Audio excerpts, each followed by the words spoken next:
Thank you. Good day, everyone. A folklore can be defined as the traditional beliefs, practices, and customs of a certain sect of people. That can include their practices, their religious beliefs, their customs. It can also include stories and jokes. Just south of San Antonio, there is an intersection where road meets railroad track. It's a particular intersection, they say, that is haunted by ghosts. And this particular story has become quite popular in the Texas folklore circle. Legend has it that back in the 1930s, one rainy Texas morning, there was a school bus filled with children headed toward this very intersection. At the exact same moment, a train rushing to this intersection.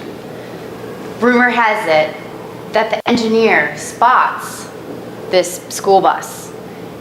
Try though it might, it tries to screech on those brakes, blows its whistle, but to no avail. It can't stop, and it crashes into that school bus, killing 10 children and the bus driver. Legend has it that those very ghosts of those children linger there at that spot, and curious people from all over the country travel to that spot to try and witness a phenomenon. I'm going to pass out a handout, and this is a picture of the railroad tracks in San Antonio. You would just pass that around. They say if a vehicle is in neutral about 20 feet prior to the railroad tracks, it will be pushed over the railroad tracks. Now, the aspect to this phenomenon is that the railroad tracks are actually on an incline, as evidence of this picture. So it's defying gravity, as they say. Now, who do you think pushes these cars? Well, it is the ghosts of those children, they say. That is legend. It is the ghosts of the children that push these cars to safety to prevent a fate similar to theirs. Now, why do you think 20 feet? What's so important about that number? Well, 20 feet is the distance of the bus. So legend has it, and they say that that's actually the exact spot where the school bus was. Another important thing, if you have the fancy to try this out yourself, it's very important that you're heading west, because that's the direction that the bus was headed. They say if you try it going east, it will not work. And I've actually come up with a little handout. If you're ever in the San Antonio area and you want to try this out, it's a popular free tourist attraction. So all this place is here if you're ever interested. I have the address and directions.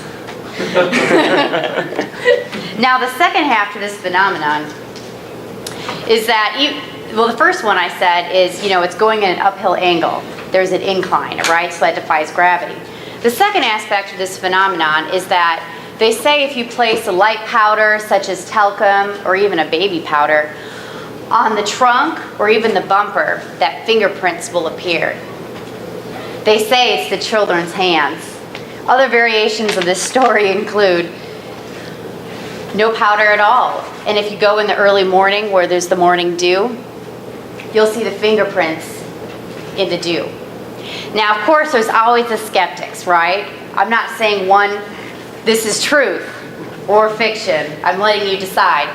But the skeptics on this story say that the first aspect of this phenomenon, the skeptics say that the overall, though it is on an incline, the overall area is actually on a decline. And so gravity takes place, and that's why you're pushed, because the car is neutral.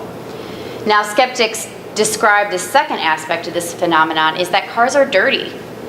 My car is always dirty, unfortunately.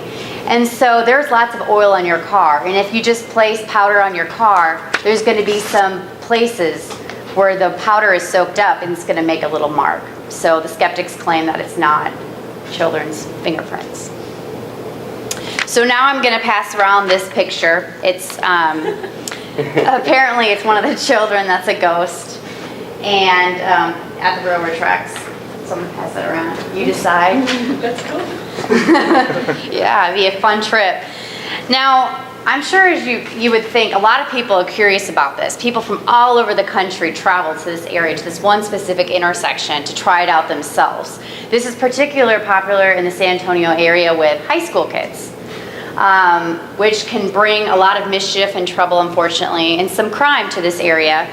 Problems such as alcohol, drugs, especially during Halloween, is highly prevalent and quite unfortunate. One of my coworkers, Kimberly, I actually asked her, she's from San Antonio, and she's done this very experiment, and so I kind of asked her testimony to it. And she said she didn't really personally believe in it, but she thought it was neat. She, did the car in neutral, and she experienced it for herself and just kind of got the heebie-jeebies. It's just an interesting phenomenon, it's just interesting. So all in all, San Antonio is actually reported as one of the most haunted cities in Texas. There's more, I would say more than 24 spottings of what people have thought to be ghosts. And so I now ask you guys, is it truth or fiction? Thank you.